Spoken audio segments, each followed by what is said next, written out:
more commonly 3 pedals. The sustain pedal is the one on the furthest right, and that's no matter if you have 2 or 3 pedals. Now, if you have a portable keyboard like this one, in the back of the keyboard, you'll find a large jack plug that will take in a pedal, and the label will be pedal or sustain. Sometimes you're given the pedal with the keyboard, and sometimes you have to buy it separately. Now, if you have a digital piano, then you will likely have a pedal built in, which will look similar to an acoustic pedal. In all cases, you press the sustain pedal down, and it's gonna sustain those notes so that you don't have to keep your fingers on them. So for example, if I play this without the pedal, obviously that does that. Now with the pedal, my fingers don't have to be on the piano for them to be sustained. It's as if my fingers are actually still there, holding the notes. So I don't need to keep my fingers there. So you can see how it adds this sense of presence to your playing, because your notes are being held on for longer. If I play that exact same thing without the pedal, it doesn't have the same effect. Now, you should not use pedal for every single thing, because sometimes you should not use pedal because it's intended that you have that effect of jumpiness, which you can't achieve with a pedal. Now, you may have noticed already, but on the visualizer keyboard above here, you're going to see that the notes are blue when I'm not using the pedal, and the notes are red when I am using the pedal, and it signifies all the notes that are currently held down. So to demonstrate, with the pedal, you can also see the small red dot that's filled in next to sustain, and that tells you if the pedal's on or off. So you can see here, on, off, on, off, on, off. Pay attention to that, especially when you're trying to figure out the timings of the pedal. Now, the most common use for you right now is when you're switching between chords. So for example,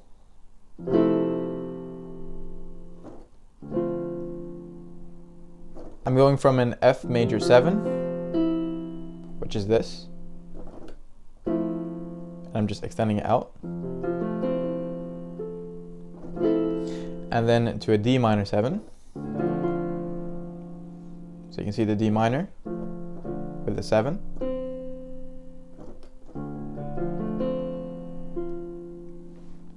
Now if I do that with the pedal,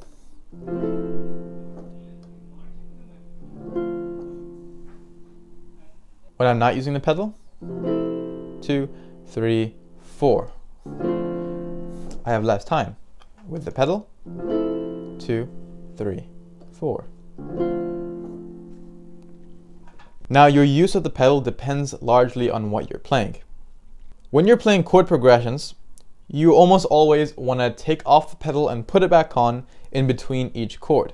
So for example, if I'm playing this chord progression, 1, 2, 3, 4, 1, 2, 3, 4, 1, 2, 3, 4, 1, 2, 3, 4.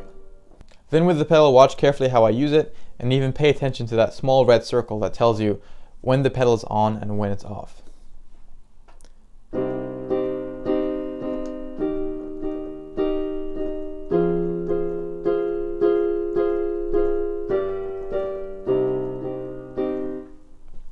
Now, what a lot of beginners tend to do is they put the pedal on, fine here, they take it off, then they put it back on as they play the next one. And so when you're hearing it fast,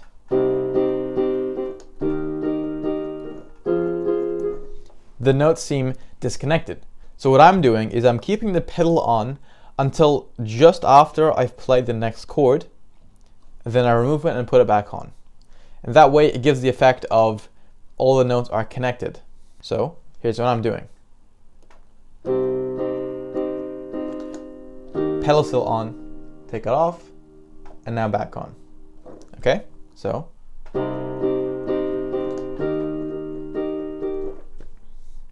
And that's instead of. Before I give you the exercise so that you can try this on your own, I want you to be aware of how you're actually putting your foot on the pedal. You want to avoid raising your entire leg up and down like this to put it on. You want to actually keep your heel in the same place and use that as like a pivot point so that your front of your foot can go up and down rather than your whole foot coming up and down. This way you have a lot more control over that pedal. So what I'm going to give you is to play F major with the octave and then G major. So just up by 1, A minor up by 1, then up by 2 to C major, back down to F. So all together, 1, 2, 3, 4, 1, 2, 3, 4, 1, 2, 3, 4, 1, 2, 3, 4, 1, 2. And it's going to repeat those same chords. If you're using the pedal correctly, this is what it should sound like. 1, 2, 3, 4, 1, 2, 3, 4, 1, 2, 3, 4, 1, 2, 3, 4, 1, 2. Now just start off with no complex rhythms at all and just do that. Hold it down for 4 beats each and then move up. Try to avoid that disconnection between those notes. You're going to avoid those gaps. So you're trying to close those gaps together. By applying this method of pedal work, connect those gaps.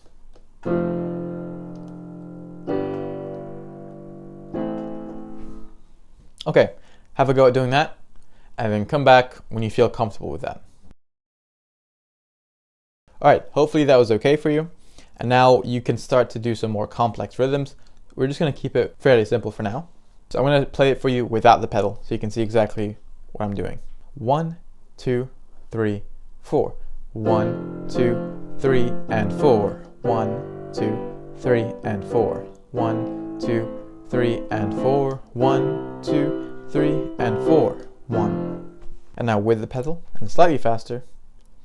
1, 2, 3, and 4. 1, 2, 3, and 4. 1, 2, 3, and 4. 1, 2, 3, and 4. 1. So again, you're aiming to close those gaps in between each chord by using the pedal. So before I leave you to practice that, I'm going to show you just the pedal work by saying off, on, off, on. That obviously just means pedal off, pedal on. I'm not going to use any complex rhythms here. I'm just going to play it normally. On, off, on, off, on, off, on. So you're doing it off, on when you play the next chord, not before it, because you haven't played the chord yet, you're going to create that gap. And that gap is what you're avoiding for the context of this particular exercise. You can have different pedal methods for different things. So have a go at doing that and then come back when you've got the gist of it. Now don't worry if you feel like you're not comfortable with the pedal yet, because obviously this is not an overnight thing. This definitely strengthens itself over time the more that you use it, even just passively. Even if you don't give it too much focus, it will get better as you play the piano with pedals. So we already know what arpeggios are. They're when you take the triad of a chord and you play them one by one. Or back down. But what if you take that arpeggio and fly it up and down on the piano? Well, here's what that would sound like.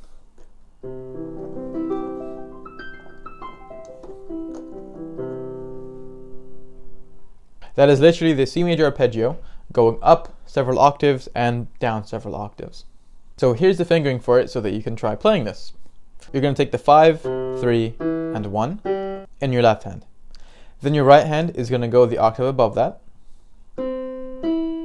and play that with 1, 2, and 3. The reason is you want to keep your pinky free to play the top C when you get over there. Right over there. Now, how do you do that transition? Because once you've played, change over here. So you take your left hand in the 5, 3, 1 and you go over your arm, 5, 3, 1. And right about when you're done playing that, your right hand comes underneath, 1, 2, 3, 5. So all together a bit faster.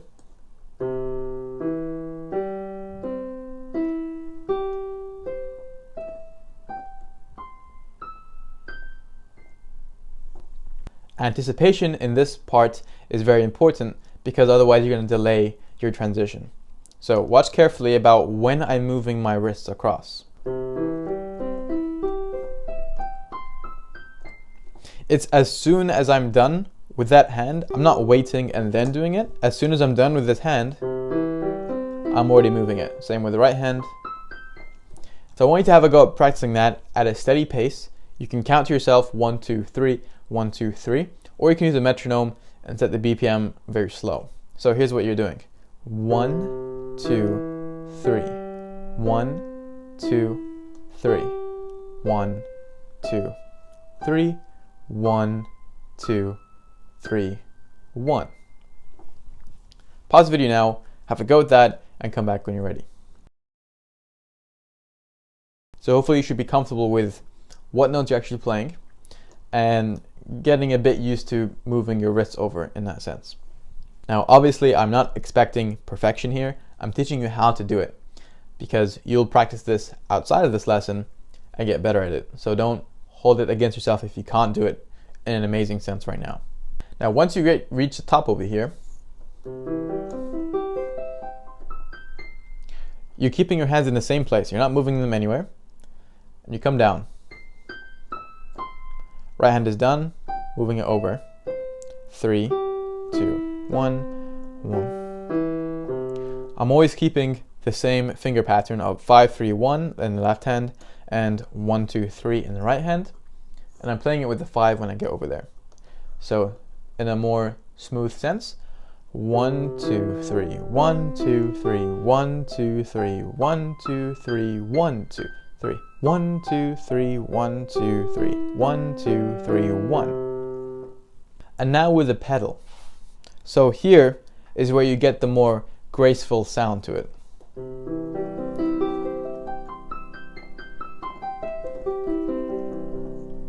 And it sounds nice because all of those notes that are in harmony with each other, they work with each other, are all sustained in the air.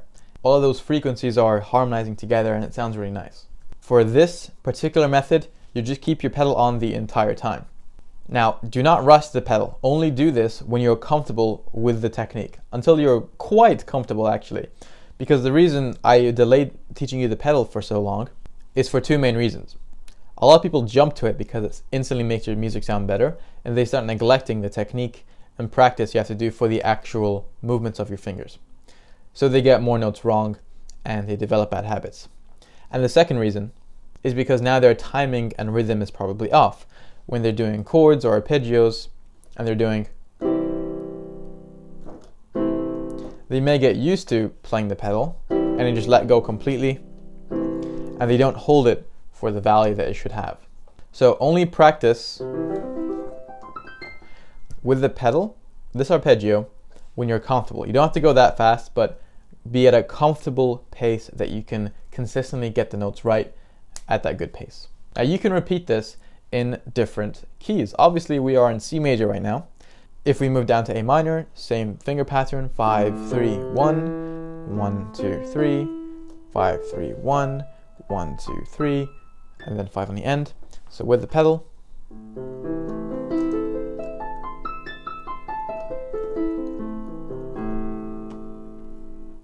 you want to generally keep your finger pressure and how hard you're doing it even. So your task is to choose between C major or A minor, or you can make another one completely from yourself. So let's say you wanted to do D major. Same thing, G minor. Whatever you want, but to pick one of these and get very good at it, and then add the pedal and be consistent. Your extension is to be more wary of the pressure and hardness that you're putting into those notes. So if you want this nice gradual swelling to your notes, you can start fairly soft, maybe even a little bit slower, and then gradually get faster and a bit louder, then come down slightly slower and slightly softer. So for example, I'm going to do A minor.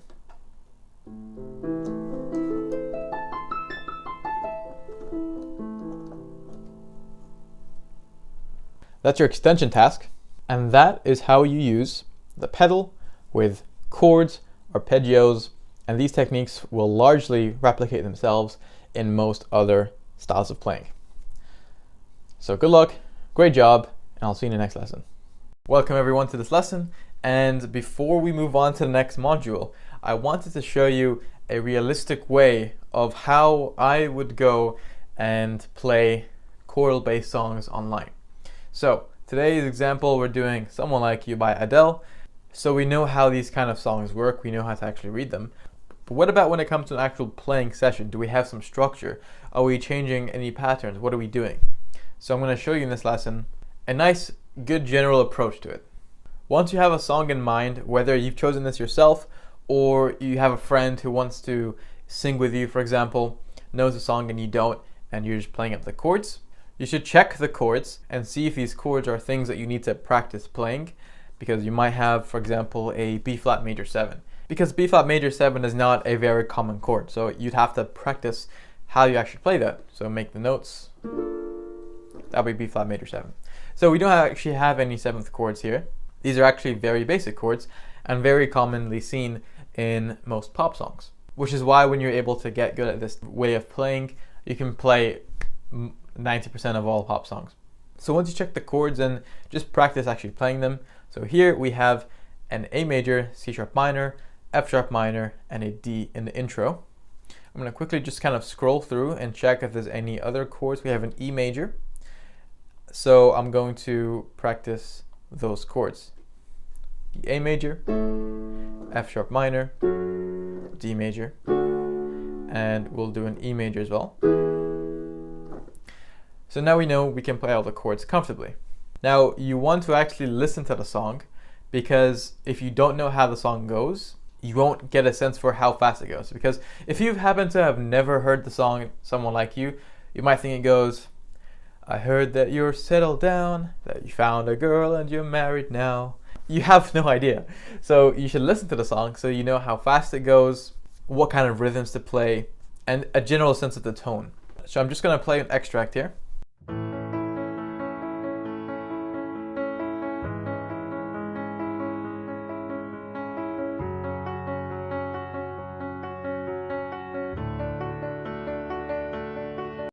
So now we know that the chords are actually going to be arpeggiated, and we have a sense of how fast the song will go because we know how quickly we're doing these chord changes. And we also get a sense of the tone of the song. There's not a crazy amount of instruments, it's actually very, very minimal. So we want to maintain that minimal tone as much as we can by not, doing anything too crazy. Just remember to keep in mind that this method of quote-unquote reading music is designed to serve as an accompaniment, meaning that you play as a backing track to somebody who plays the main lead melody. You can try and play the melody yourself by following by ear, since it's not notated for you here, but I'm going to explain that later. I can hear in the song that these are arpeggios, so I'm just going to do an arpeggio of A major, since that's our first chord. Now the next chord is C sharp minor, so we're going to do arpeggio of that.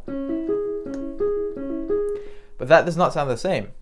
So let me try maybe an inversion. I'm going to play a chord, move that up here. That still doesn't sound right, so I'm going to do another inversion. I'm throwing the E up here, replacing it. That sounds right. So I'm going to move that an octave down. Okay, that's right. So we have A major, then C sharp minor, second inversion, then F sharp minor. Let's try the arpeggio chord. Not too far off. I'll try an inversion. That sounds pretty close, so I'm going to go with that. And then we have D major. Let's do an inversion. And that sounds right. So all together, so I'm going to play my right hand with the left hand so I can get it as close as I can to the actual song.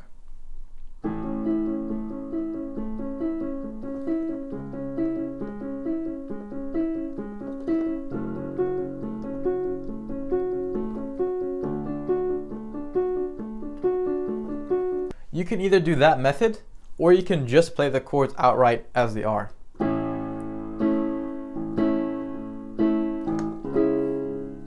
it's still gonna fit because obviously it's still the right chords. It just depends how accurately you want to get it and the purpose of what you're doing it for. If you're trying to get it as accurate as possible, then of course listening out to what kind of melodies they're using, in this case an arpeggio, is useful. But if you're just trying to play along to something, you can just do the chords as they are, and that's much easier. So I'm gonna play with the pedal and I'm gonna sing so you get an idea of where I am. But more importantly, I want you to pay attention to the rhythms I'm using, you know, how loud or quiet I'm doing, and my general technique. Now, this is not the correct way to do it, this is just how I do it. Everyone's gonna have their own style. You'll definitely make your own style when you do this, but you'll get the idea when I do it. I heard that you settled down, that you found a girl and you're married now. I heard that your dreams came true. Guess she gave me things I didn't give to you. So that's an example of how I would do it. You can see I'm not incredibly consistent with the rhythms I'm playing, with the technique. Sometimes you may have seen me do or just, or even. And anytime I'm doing something out of the ordinary, you know, 4-beat octave notes, I'm always remaining in the same 1, 3, 5 notes of the triad. So when I'm doing this, C sharp is in that chord. Now when you're online looking at this kind of chord sheet, like we discussed, it doesn't give you an idea of rhythm, pace, speed, how hard you're doing it, how soft you're doing it, tone. It doesn't give you any information, which fine, because it's not designed to, which means it's up to you to do that on your own. You can really do whatever you want. You can stay in this octave, you can go up here, you can jump around, you can do different melodies, you can use different techniques, any kind of rhythm you want. It's really up to you. And the more that you practice these songs, the more your intuition for what would fit will improve. I'm just gonna play really quickly the pre-chorus and chorus so that you know the general structure of how to increase your rhythm and volume in accordance to the actual structure of the song. So pre-chorus, you're getting a bit louder, bit more rhythmic, and the chorus should be this kind of peak of the song, so you should go much further. So here's how I personally do it. Then after that, you can tone it down. You generally want to avoid having the exact same feel in the whole song, because then there's no variety. And you might have noticed that I actually kept the pedal on for 2 chords and let them merge together, rather than having the pedal on for each chord separately. Now there's actually 2 conditions you want to keep in mind if you're going to do this. The first is that you don't have too many notes together in the left hand, because if you're doing and then you do a second chord, you can see that they don't fit together and there's too much going on there. The second instance where you can merge 2 chords together with a pedal is when the 2 chords are very related, they are very similar. So F sharp minor to D major, they actually share similar notes. D major has an F sharp in it, and the F sharp chord is also its own thing. They also both share an A in the chord, and they share a C sharp in the scale. So in that instance,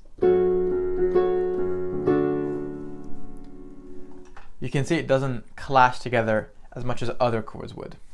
For most songs, you want to close down in a much softer and more simple way. So in the very last line of the song, it would be, sometimes it lasts in love, but sometimes it hurts instead.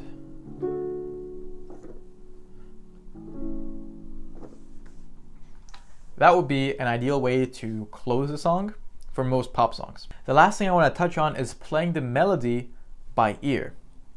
So when I say play by ear, it means that you listen to something and you try and figure out the notes based on what you just heard. If you've heard the song a lot, you have an idea for what the melody is going to sound like. So we know that the melody goes, I heard da da da da. Obviously, it's a lot more clear if you listen to the official song rather than my singing, but it's the same principle. We have an idea for what it's supposed to sound like. I'm gonna keep it very simple in my left hand so that I have some time and brain power left to figure out what the melody could be. Now, quick tip, the melody is usually mostly in the same notes as the triad. So in A major, it's mostly gonna, start or finish on these notes, and they might have kind of these passing notes that are not in that triad. So that's something you could keep in mind to make it easier. I heard, so that's too low. We can go higher in the same chord. So I heard, okay, that's right. I heard that you settled down.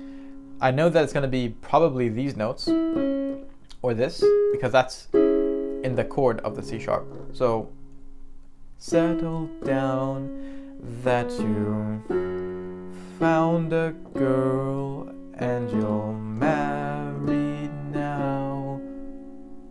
And if you wanted to, you could keep on going, listen to the song and then trying to find what the right notes are.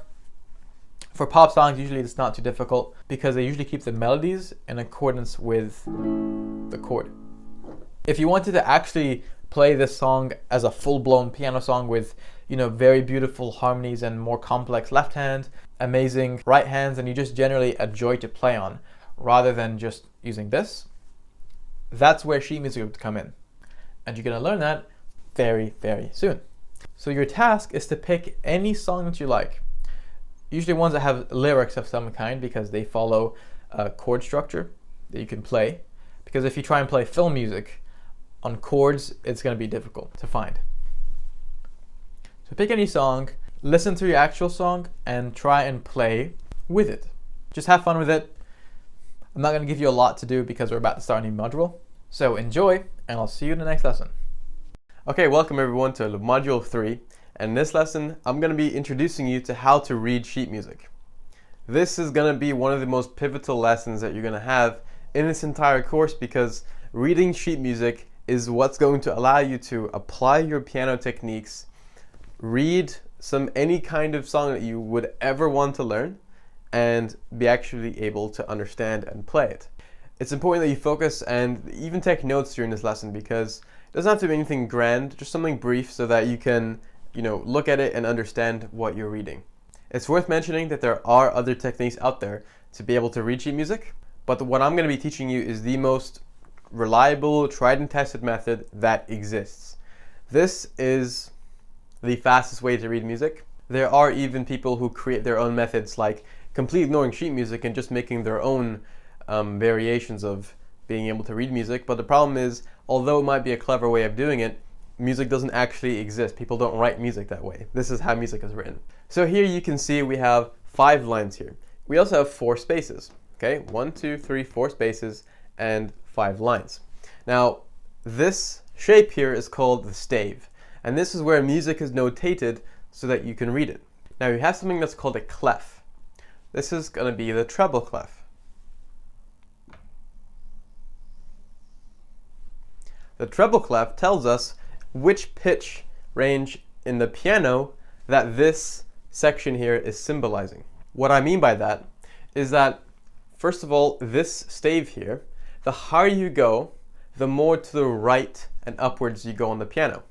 And the lower you go, the more down and left you go on the piano. So this symbol here is the treble clef. I'll write it. It's indicating a particular part of the piano, but we'll have more on that later.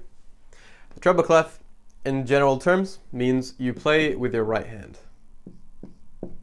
Now, you actually have another kind of clef for your left hand, but again, we'll do that in a second. Well, how do we actually read this? So, as I mentioned, you have 5 lines and 4 spaces.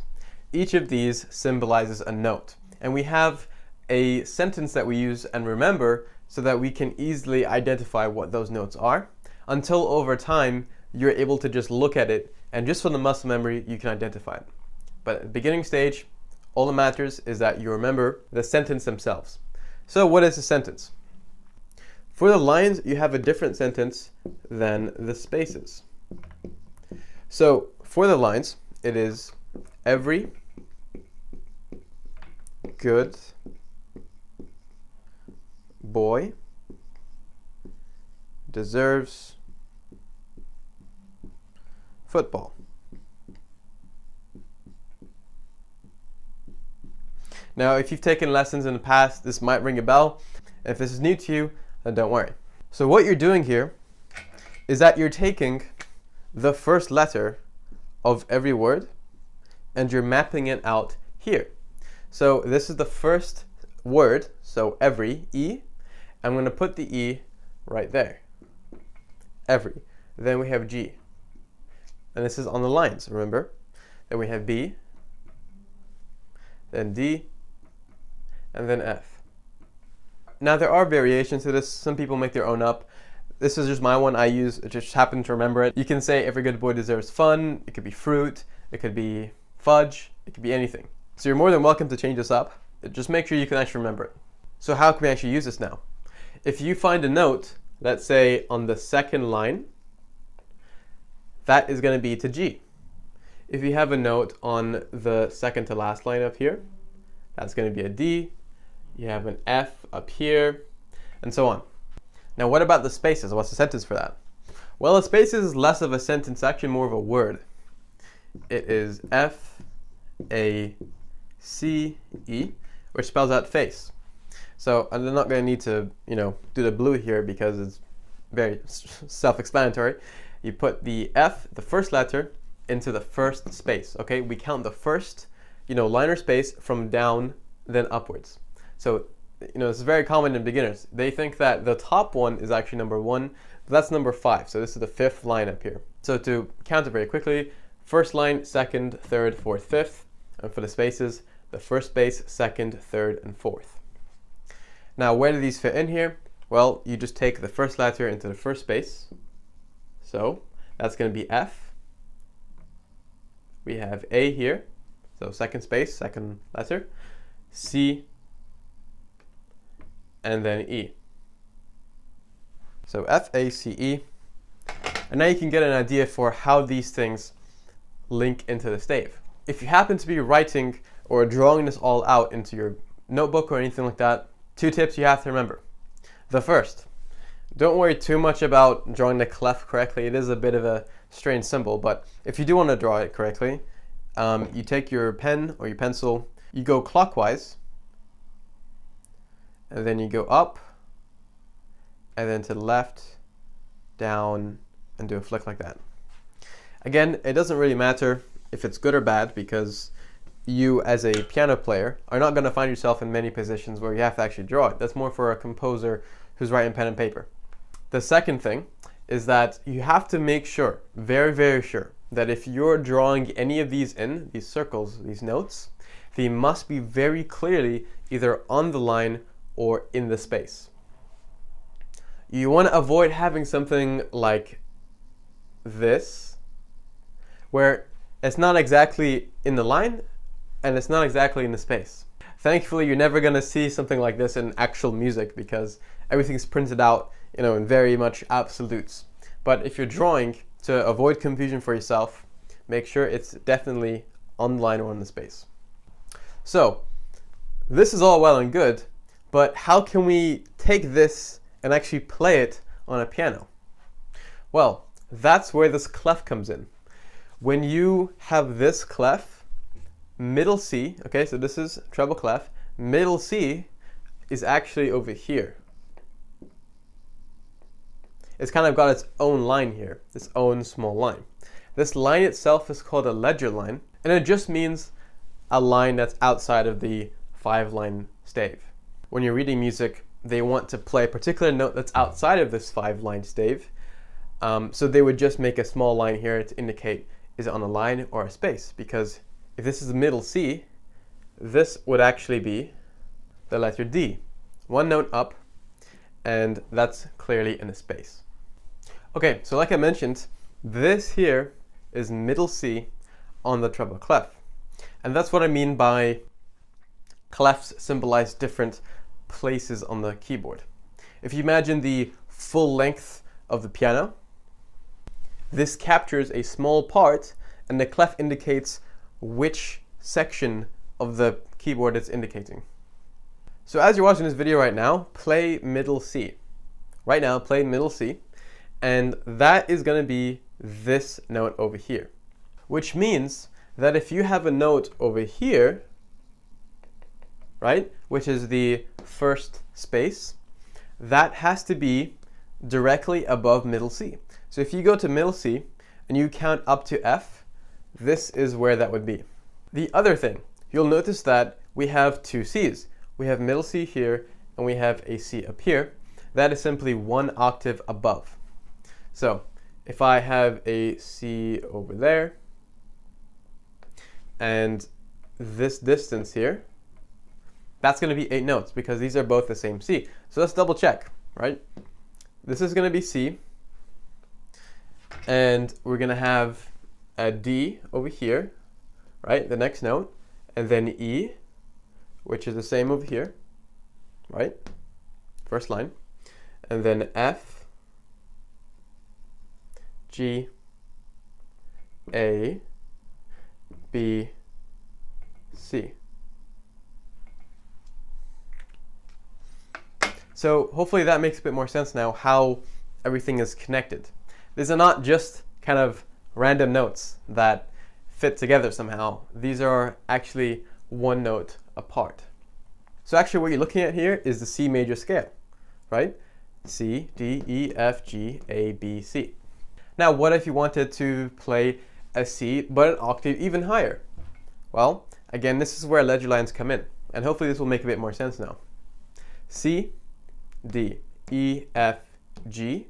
So G is going to be sitting right on the space here, right? We don't call this a line.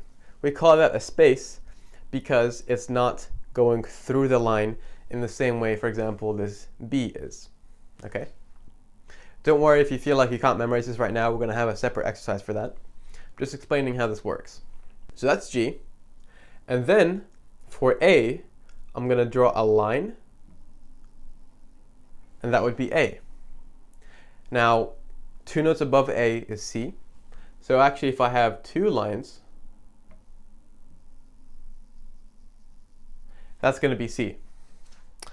I know that might look like a bit of a jump because I'm just throwing all this at you, but this and the next few lessons, we're going to take this apart and do exercise together, so it's going to make a lot more sense. Again, I'm just showing you how all the mechanics fit together right now. So in a nutshell, that is how you identify what notes are in the right hand. So I'm going to show you how to remember all of this in a way that makes sense, and I'm going to quiz you on it to test your memory. And that's going to help with your learning tremendously. Okay, so it's a very common issue to have a lack of clarity for which sentence to remember, if it's going to be used for the lines or used for the spaces. So it's an incredibly simple way of memorizing it, which is just to check, does it have 5 letters or does it have 4? Because there are only 5 lines on the stave. So the sentence of face, or I say sentence, but you know what I mean. So saying face, F-A-C-E, it can't go on the lines because you only have 4 letters, F-A-C-E, and you're trying to fit them onto 5 lines. So that automatically, it can't go there. Now what about for every good boy deserves football? That, again, very simply, just goes up this way and it fits onto the lines. Now you just have to commit every good boy deserves football, or fun, fudge, fruit, whatever you want. Commit that to memory, okay? Make sure that you remember it and that you're not making mistakes about it. It would take you not even 30 seconds if you just wrote it down in your book, any scrap piece of paper, and wrote it all down, memorized it, turned it away, check yourself. It's a very simple thing. It's not like a 100-digit long number. So what I'm going to do now is I'm going to give you some time now. So pause the video and make sure that you're comfortable with what I just taught, because now I'm going to give you a quiz where I'm just going to draw in a note. You're not only going to identify it, right? So saying it in your head, but you're also going to play the note on the piano. And that is going to strongly solidify what we're doing here. Now, if you're not yet generally comfortable with what I just taught, then either go back and watch it or take the quiz now and, it'll make more sense. So the first thing I'm going to give you is a nice and easy one, the first space. Okay, give you a clue there. It is the first space. So your methodology here is to identify, is the note on a line or a space? Okay, so it's on a space. Automatically, we're not going to use Every Good Boy Deserves Football. We're going to use the other one, right? So if you don't already know what that is right now, it is F, because the letters, the sentence we remember is F-A-C-E. Welcome everyone to this lesson, and in this video you're going to learn how to read the bass clef, which in other words, how to read the left hand. The reason we're learning them in different videos is because you read the bass and treble clef in different ways than each other. This would not be E, right? In the treble clef, if I drew a treble clef here in right hand, this would be E for Every Good Boy Deserves Football. But you actually have different sentences for the lines and spaces that are exclusive to the bass clef. So before we begin, I'm going to show you what this bass clef looks like. And remember, this generally means playing your left hand. So this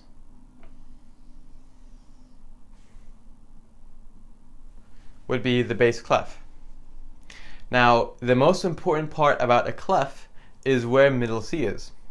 On the treble, we know that middle C is on the ledger line here, but in the bass, it's actually over here. Now, what this means is that you have a sense of pitch. You know that if middle C is here, then treble clef has to be way up there, and now bass clef is down here, hence the name bass. So since we already know the basics, let's just jump right into it. I'm going to give you the sentence that we remember for the lines and spaces. So for the lines, here is your sentence. We have green buses drive fast always. Now, as with the treble, we're just going to take the first letter of each of these words, and we're going to map it out over here. So I'm going to put the letters on the lines over here and the space here, just to save space. No pun intended. So green is going to be here. Green buses drive fast always. So simple enough so far.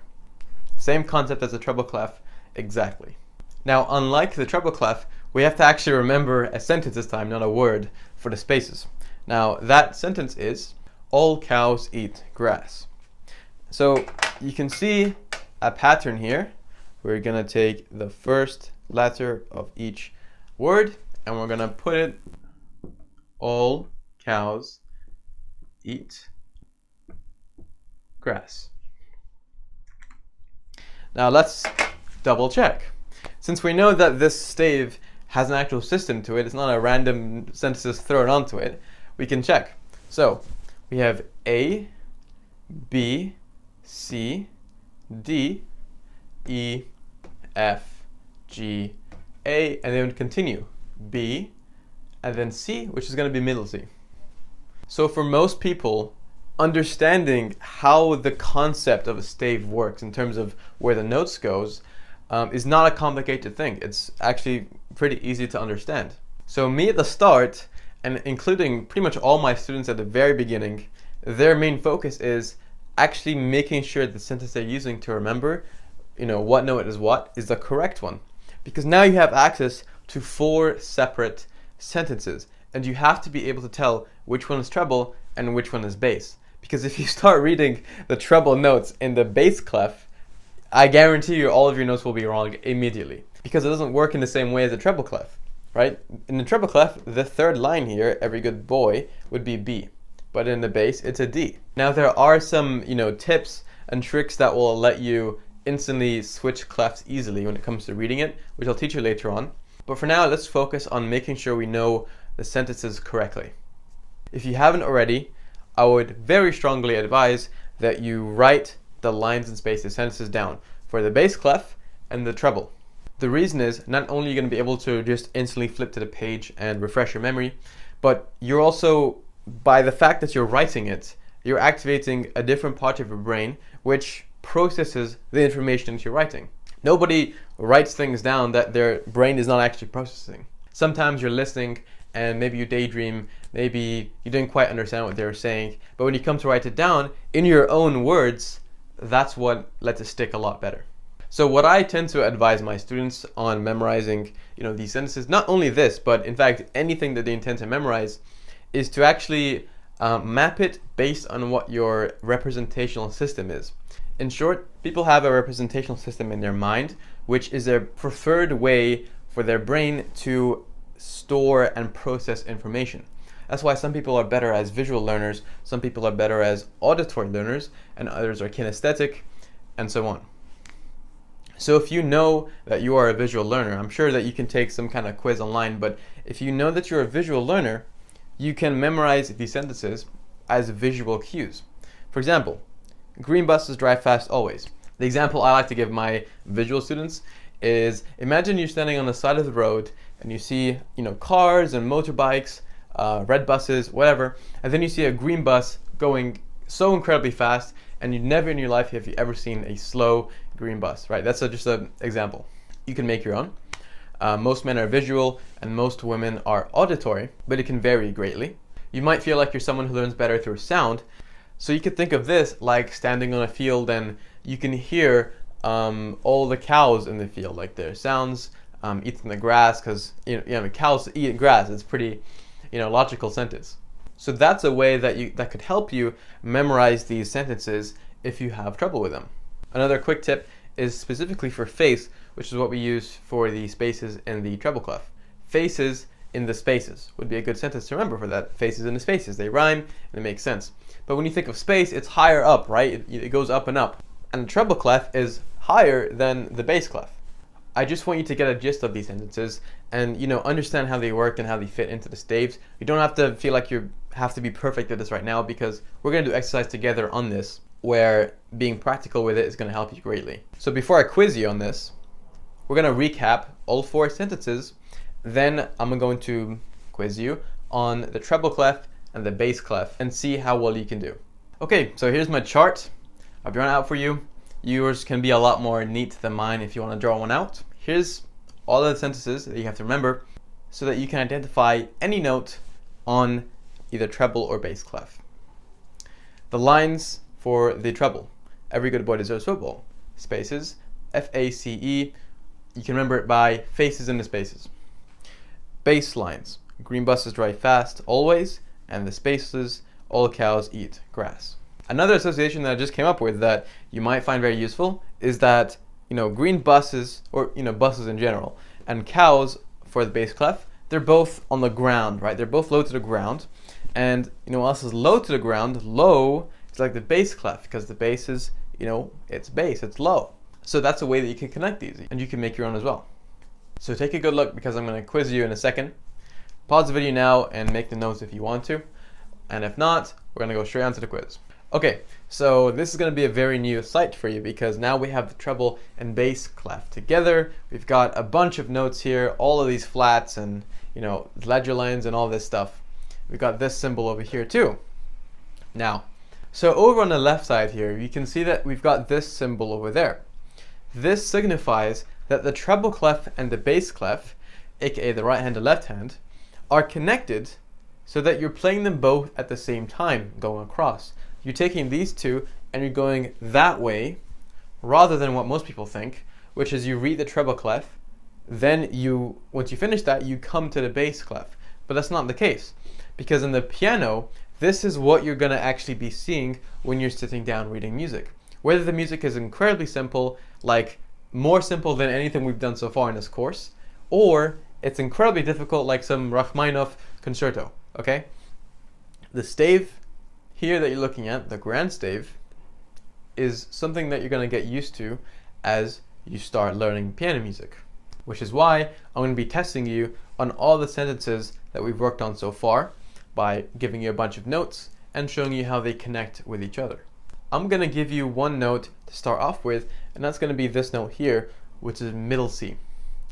The middle C here is directly in between the treble clef and the bass clef, and that allows you to get a sense of pitch. You know that if the middle C is here, and the higher up you go on the stave, the more up, or to the right of the piano you go, and the lower down you go on the stave, the lower or to the left you go on the piano. Then now you can think, okay, if middle C is here, my right hand would be here, and my left hand would be here. So what you're going to do is that I'm going to point to a note, and you're going to identify and play it on the piano in front of you. If you don't have a piano in front of you, then obviously don't, just identify the note. But if you do, actually play it, don't ignore the step because it's important for what we're going to be doing next. We're starting off easy with this note over here. Your thinking should be, is it on a line or is it on a space? That way you can eliminate what sentences you're going to be using. It's on a space. Therefore, we're either using FACE, okay, 4 letters in that word, or all cows eat grass, also 4 letters in the word. And that's another tip to remember what sentence goes for what. 4 lettered sentences are spaces. 5 are lines. So treble is going to be for FACE. And you can think of it like faces in the spaces. Space is like really way up in the sky, and so is the treble compared to the bass. That's going to be A. We're going to move a bit faster now. What is this note here? It is on the 3rd line on the bass clef. So we're not using FACE or all cows eat grass. We're either using every good boy deserves football, or we're going to use green buses drive fast always. So we're going to be using green buses. So that goes here, green buses drive fast always. So that's going to be a D. Now it is very important here that you get the pitch correct, because I've chosen these notes specifically so that there's a jump that you'd have to actually consider this. If middle C is here and we know that this is D, which D are you going to be using? Well, in this case, you're just going to count down until you find a D. And how can I say that with such confidence, or how can you say that with such confidence? And it's because a D is going to be after a C. So you're not going to encounter a D before the C until you get to the one that you're going for. But in the case of, for example, an E flat, which is up here, you have to consider there's actually an E in between middle C and this E, which is over here for every good boy deserves football. Every. If you skip this note and you just set yourself, oh, I'm going to go from middle C, I'm going to count up until I find an E or E flat, this is going to be the first one that you encounter. Make sure to consider if you're skipping any notes out. This sense of muscle memory with instantly identifying a note when you look at it at the right pitch will come with time and with practice that we are going to do together next lesson. So what would this note over here be? We're on the 3rd space in the treble clef, and we're going to move a bit faster now. So in treble clef, we're going to be using FACE. So it's FAC, that's going to be C. Which C? Well, if middle C is here and there's no C in between those two, then this will be 1 octave above middle C. So you can either count 1 by 1, or you can just jump straight an octave with your thumb to pinky, whatever you want to do. Now what about this note over here? This is in a space. So we're going to be using FACE, or we're going to be using all cows eat grass. We're going to use all cows eat grass, so all cows eat grass. This is going to be A. Which A are we going to use? Well, let's count. C, B, A. Okay, immediately we know there's an A directly underneath, in fact, 2 notes underneath middle C here, which is obviously what you find on the piano. Now I'm asking for an A way down here, so that's going to be an octave down. Just double check. We're going to count 1, 2, 3, 4, 5, 6, 7, 8, and that's definitely an A 1 octave below. So the last question here is I'd like you to play this note over here with the sharp symbol. So it's on a line, so we're going to be using either green buses drive fast always or every good boy deserves football. We're going to use every good boy deserves football, which is every good boy deserves, so that's going to be a D sharp. But D sharp is also the same thing as an E flat, which is marked over here. So even though physically on the piano it is the same note, but you just call it different names in your head, on the stave, that's not the case. You have different positions and different symbols to indicate the same note. This would be a D sharp. Remember, sharp is +1, semitone, and the E flat, flattening, so going down by semitone. These are both pointing at the same note. They're both the exact same note. It's just different ways of notating it. As for which note that is, I would like you to go and make sure you're playing it at the correct pitch. So actually pause the video now and play that note at the right pitch. Okay, so your final task here is just to play every single E flat that is notated here. I've drawn this out so that they're each 1 octave apart. So now you have an even stronger sense of pitch. And you start to bind, the gap distance here on the stave, on the ground stave actually, compared to the piano itself. So you've got an E flat way up here, and then you're going to go down to the E flat just above middle C, because it's over here. The only thing in between middle C and this E flat is a D, right? A D which would go on the space over here. Then we have an E flat 1 octave below, and another E flat an octave below that. So actually, if you counted every step, you'd find that there's 8 notes in between each of these. So just to make it visual for you, I've drawn these blue lines which signify an octave gap in between each of these. So I can just put here 8 VE, which is something that you'll find eventually, which signifies octave. So in terms of notation and identifying what note sits where, there is really not that much else to learn more than this. Now obviously this is not all there is to sheet music in general, because you do find key signatures, you find dynamics, articulation symbols, you find values and rhythms, you find time signatures. So this simply here is the baseline foundation so that okay, it's saying play this note. Then we can start to build on those other attributes of sheet music in order for you to play more complex and beautiful music. So the only task I'm going to set you off here is to be very confident in what notes, or what sentences, sorry, are going to fit with what clef. So be very confident. F-A-C-E, every good boy deserves football, treble clef. All cows eat grass, and green buses drive fast always, bass clef. You can use whatever techniques that you want. You can even rename the sentences if you like, as long as you keep the same first letter. You can take your time with it, you can write it out, use flashcards, anything at your disposal that you want to use, but you must be confident. You don't have to be absolutely perfect, just be confident. In next lesson and in lessons to come, I'm not going to be sparing that much time to explain, okay, we're using this sentence here because of this clef, and for spaces, etc. I'm just going to say this is an F because we're using F-A-C-E. And for that reason, it's important here that you do this so that you can follow very easily. So besides that, great job, and I'll see you next lesson. All right, welcome back everybody to this lesson. And in this video, we're going to start applying and practicing